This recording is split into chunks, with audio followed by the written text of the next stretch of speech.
لو بتلعب لعبه جديده اول حاجه هتقولها يا جماعه عرفوني اللعبه دي بتتلعب ازاي، انا عايزه افهم طريقه اللعبه دي. الحقيقه لعبه بس للاسف مفيش حد هيفهمك اللعبه دي ماشيه ازاي او بتتلعب ازاي. انا هنا عشان اشرح لك قاعده اساسيه من قواعد اللعبه الاهم في حياتك.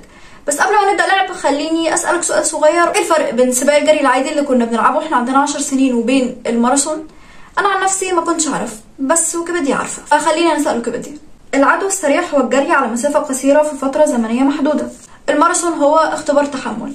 بس كده، دول السطرين اللي انا محتاجاهم. اهم قاعده من قواعد اللعبه بتاعتنا هو ان انت هنا في ماراثون، واهم حاجه في الماراثون هو النفس الطويل، انك تبقى بتجري على مهلك عشان عارف ان المشوار طويل ومش هيخلص بسرعه، ومش من الذكاء انك تخلص كل جهدك او طاقتك في اول 5 دقايق من الماراثون وتتعب وتخرج، عشان ببساطه كده انت هتبقى حولته لسباق جري عادي. وبالمناسبه انت هتفوز وهتوصل لخط النهايه في سباق الجري، بس في المقابل هتقابل عقبه صغيره قد كده اهو. هي بصراحه مش قد كده اهو، انا بس اللي بطمنك. كلنا بنبقى موقفين حياتنا على انجاز واحد، بنبذل كل جهدنا وكل طاقتنا عشان نحقق الانجاز ده، واول ما نوصل له بنعيش على ذكراه بقيه عمرنا. اللي هو عارف الحد اللي بيبقى طول الوقت على فكره انا كنت الاول في رابعه ابتدائي، هو عايش على ذكرى الحاجه دي فعليا طول عمره. بس الفكره هنا ان الحياه مش هتحقق لك كل احلامك لمجرد انك في يوم من الايام كنت ناجح. فانت لو ما فهمتش قوانين اللعبه اللي بتلعبها هتلاقي نفسك بتخرج من السباق مع اول نجاح ليك، لكن لو فهمتها صح هتفضل مكمل، عشان الحاله الوحيده اللي بتخرج منها من الماراثون هو ببساطه لما الماراثون يخلص.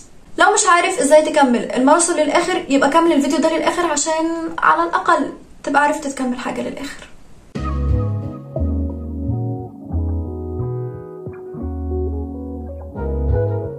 يا هلا، احنا هنا في طرف عادي، هنا حيث اكون انا رقية. الاستمرارية ببساطة هي انك تكمل في قرار خدته، تكمل في عادة بدأت تلتزم بيها مؤخرا، تكمل في شغل، تكمل في مذاكرة، تكمل في ماراثون ابتديته ومش عارف تنهيه، تكمل في اي حاجة انت بتبتديها. فاحنا هنحس ان الموضوع بديهي، اللي هو انا بدأت حاجة فاوريدي هكملها، بس للأسف الموضوع مش بديهي، ومش دايما لما بنبدأ حاجات بنعرف نكملها. المهم انك تعرف ايه سبب المشكلة اللي عندك. لو سبب المشكلة عدم الاستمرارية فمهم بقى انك تعرف ايه هي تركيبتك اللي مش بتخليك تستمر.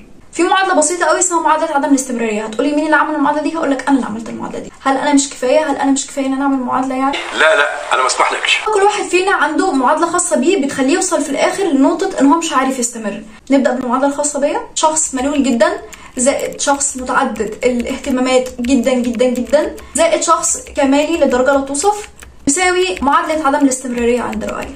كل واحد فينا عنده تركيبه مختلفه عن التاني بتخلينا نوصل لنفس النقطه وهي عدم الاستمراريه. ايه هي التركيبات دي؟ هات ورقه وقلم حالا، ولو حسيت ان حاجه من اللي انا بتكلم عليها دلوقتي هي انت اكتبها في ورقه عشان تعرف ترجع لها بعدين. اول حاجه، حد خايف يفشل. هو مش عارف يستمر عشان خايف الحاجه اللي بيعملها دلوقتي ما توصلوش لاي حاجه. اللي هو يعني انا خايف اعمل، ما انا برضو مش عارف اذا كنت هوصل ولا لا، انا مش ضامن او حاسس ان انا مش هوصل. يعني ببساطه هو ولا منه مركز في الحاجه اللي هو بيعملها دلوقتي وبيديلها كل طاقته وجهده، ولا منه مرتاح وقاعد ما بيعملش حاجه، لا هو بين البنين كده. الشخص ده مشكلته هنا في ان هو مترجم مفهوم الفشل غلط. انا مش هقولك بقى الحاجات بتاعه توماس اديسون وان قاعد يقول انا ما فشلتش، انا عرفت 10000 طريقه بيشتغل بيها المصباح. ثواني، انا كده تقريبا هبقى قلتها، ما علينا. هل انت بتتعامل مع نفسك دلوقتي على انك في لعبه عندك فيها عدد محاولات معينه من الفشل وبعدها اللعبه هتقولك للاسف انت خسرت وجيم اوفر؟ القانون اللي انت بتحطه لنفسك ده مش موجود في اللعبه من الاساس. مفيش حاجه اسمها انا عندي عدد محاولات معينه هفشل فيهم بعد كده خلاص هتبقى حياتي انتهت. مفيش ده مطلقا. انت عندك عدد محاولات لا نهائيه من الفشل، افشل براحتك عادي. احنا كلنا هنا بنفشل، كلنا بنجرب. في حاجه ظبطت قشطه تمام، مفيش حاجه ظبطت ادينا بنجرب. تاني نوع، الشخص اللي مشغول دايما بالتفكير في النتيجه. طب انا هوصل امتى؟ طيب يا ترى انا لو وصلت هبقى مبسوط؟ طيب مثلا انا ممكن اوصل مثلا، يعني انا لو فضلت بالريتم اللي انا ماشي بيه ده دلوقتي فانا هوصل بعد مثلا 5-6 سنين. لا كتير قوي. لما حد جه للرسول صلى الله عليه وسلم بيساله متى الساعه، قال له وماذا اعددت لها. بسيطه. انت عملت ايه؟ انت ما تشغلش نفسك انا هوصل امتى او لو ما اوصل هبقى مبسوط او لا. وكل الاسئله الوجوديه دي اشغل نفسك بحاجه واحده، انت عملت ايه النهارده بس. النوع الثالث اللي بيربط حالته المزاجيه دلوقتي بكونه هيستمر في الحاجه دي او لا، اللي هو مجرد ان هو بيزعل او بيتضايق فخلاص انا هقوم ومش هكمل. احنا اتكلمنا بشكل مفصل قوي عن الموضوع ده في فيديو فقدان الشغف، هبقى اسيبهولك فوق او في الديسكربشن.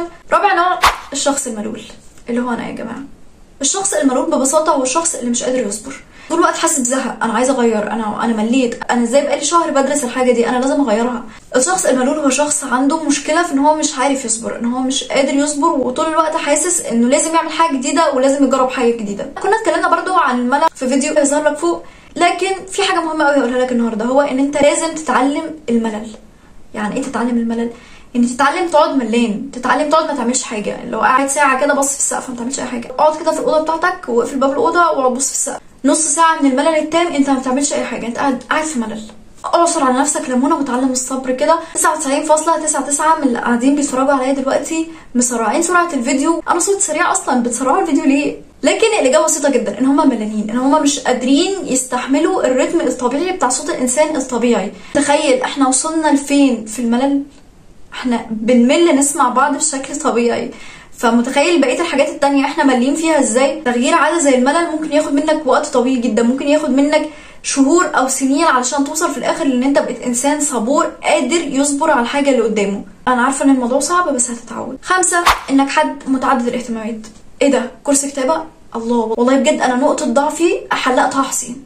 رسم بقى، رسم ما اقولكش، انا مربيني على لوحه ليله النجوم من وانا قد كده اهو. تلوين بقى، تلوين هذا هو ذوقي، انا بعشق التلوين، انا عندي ذوق بصري فظيع جدا. هبهرك. هي حاجه قد تبدو للوهله الاولى ومن بعيد بانها حاجه حلوه وممتعه، لكن هي مش حاجه حلوه لانها مش هتوصلك لاي حاجه. انت هتلاقي نفسك شهر بتتعلم الكتابه، شهر رايح تتعلم الرسم، شهر رايح تتعلم البرمجه، شهر حسيت ان انت فرويد فرايح تاخد كورس صحه نفسيه، وهكذا. انت طول حياتك بتاخد حته من كل حاجه، وده ما ينفعش. ما دام قررت تجرب حاجه فعليا ادي لنفسك الوقت الكامل انك تكتشف كل حاجه خاصه بالحاجه دي. حسيت بعدها ان انت مش مبسوط ومش مرتاح، قشطه ابقى غير براحتك، بس دلوقتي انت لازم تاخد كل حاجه خاصه بالموضوع ده عشان تبقى خرجت منه وانت متاكد انك فعليا خلاص مش هترجع له تاني.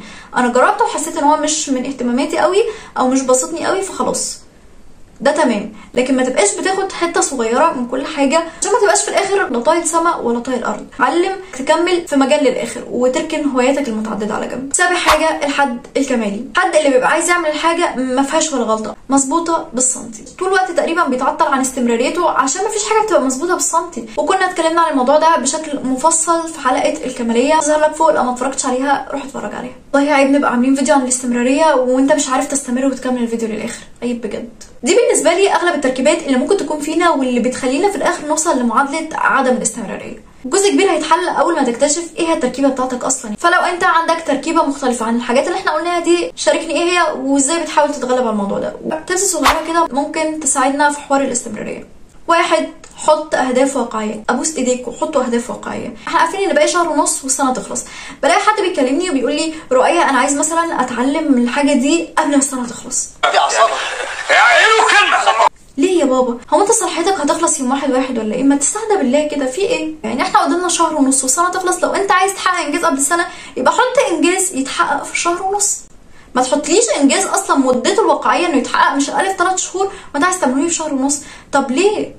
فحط هدف واقعي ومده واقعيه علشان يبقى عندك اصلا الدافعيه اللي تخليك تستمر او تعرف تكمل. خليك ممتن لخطواتك الصغيره. انت دايما متصور ان النجاح بيجي في لحظه، هي لحظه كده العالم هيكتشفك فيها وهيقدر قيمتك وهيعرف قد ايه انت ناجح بحاجه واحده هتعملها، لكن ده ما بيحصلش.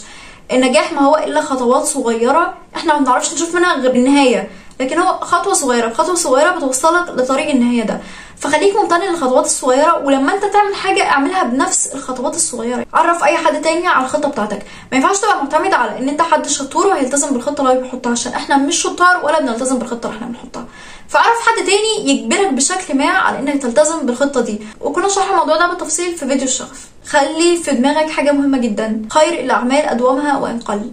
اهم حاجه في كل ده هو انك تستمر في الحاجه اللي انت بتعملها حتى لو كنت بتعملها لمده 5 دقائق في اليوم، لان الموضوع هيفرق جدا بعد سنه او 2 أو 3، لان كده كده السنين هتعدي وكده كده الوقت بيعدي. فعديه وانت بتعمل حاجه بدل ما تعديه وانت قاعد ما بتعملش اي حاجه لانك مش قادر تعمل حاجه كبيره. مش لازم تعمل حاجه كبيره، اعمل حاجه صغيره النهارده عشان الحاجات الصغيره هتتراكم مع بعض وهتنتج لك في الاخر حاجه عمرها ما كانت هتتحقق من تلقاء نفسها او من مره واحده. السباق الهدف منه هو انك تفوز، لكن الماراثون الهدف الوحيد منه هو انك تفضل مكمل جوه اللعبه وما تخرجش منها الا لما الماراثون يخلص. فخليك في الماراثون، انت مش في سباق. بس كده احنا خلصنا. لو عجبك الفيديو ما تنساش تعمل لايك وسبسكرايب وشير وكل الحاجات دي بقى، وقولي حابب نتكلم عن ايه الفتره الجايه.